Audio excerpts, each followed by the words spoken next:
जालिम कितना जुल्म करेगा सत्ता के गलियारों से। ग्राम सभा किसुनपाली उर्फ बेलवनिया की गली गली गूंज रही है अवधेश यादव जी के नारों से।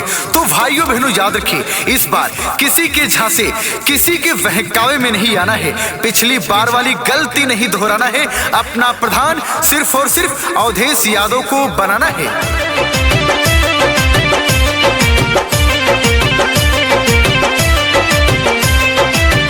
अवधेश यादव लड़े हैं चुनौआ, बन के प्रधान चमकाए दे है गौआ।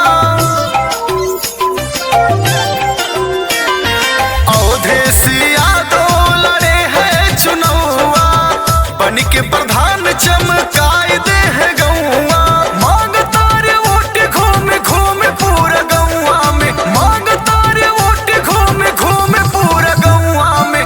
चाची अब की जीताई दा चुनौआ में, अवधेश यादव के अब की चुनौआ में। अवधेश यादव जी का वादा है, अगर वो ग्राम सभा किसुनपाली उर्फ बेलवनिया से प्रधान बनते हैं तो हर पात्र व्यक्तियों को कॉलोनी देने का काम किया जाएगा। हर पात्र व्यक्तियों को विधवा वृद्धा विकलांग पेंशन देने का काम किया जाएगा। गली गली में आरसीसी रोड बनवाने का काम किया जाएगा। हर घर में शौचालय बनवाने का काम किया जाएगा। ऐसी तमाम सरकारी सुविधा है जो सारी जनता तक पहुंचाने का काम किया जाएगा। तो भाइयों बहनों याद रखिए, किसी के झांसे किसी के बहकावे में नहीं आना है। अवधेश यादव को अपना प्रधान बनाना है। दुखिया गरीबवन के मिली रोजगार हो, किसुनपाली बेलवनिया में आई सुधार हो। दुखिया गरीबवन के मिली रोजगार हो, किसुनपाली बेलवनिया में आई सुधार हो।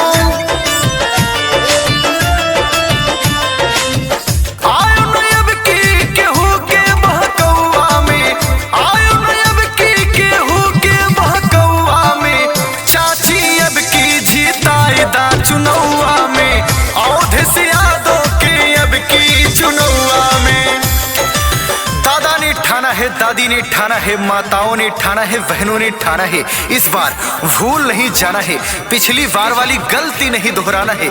गरीबों के मसीहा, गरीबों के हितैषी, सबके सुख दुख के साथी, ग्राम सभा किसुनपाली उर्फ बेलवनिया के सबसे चहेते उम्मीदवार अवधेश यादव को अपना प्रधान बनाना है, अपने क्षेत्र में विकास लाना है।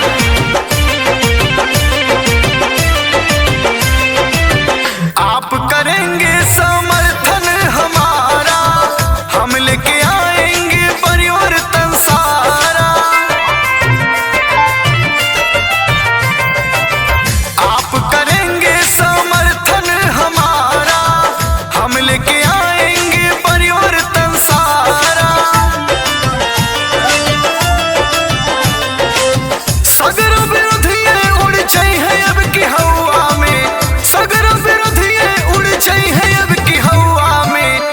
चाची अब की जीताई दा चुनौआ में, अवधेश यादव के अब की चुनौआ में। हो चुका आगाज, रण बदलने की तैयारी है, इतिहास वही रचेगा, संघर्ष जिसका जारी है। ग्राम सभा किसुनपाली उर्फ बेलवनिया की जनता ने ठाना है, गरीबों के मसीहा, गरीबों के हितैषी अवधेश यादव को अपना प्रधान बनाना है, अपने क्षेत्र में विकास ही विकास लाना है और विकास की गंगा बहाना है।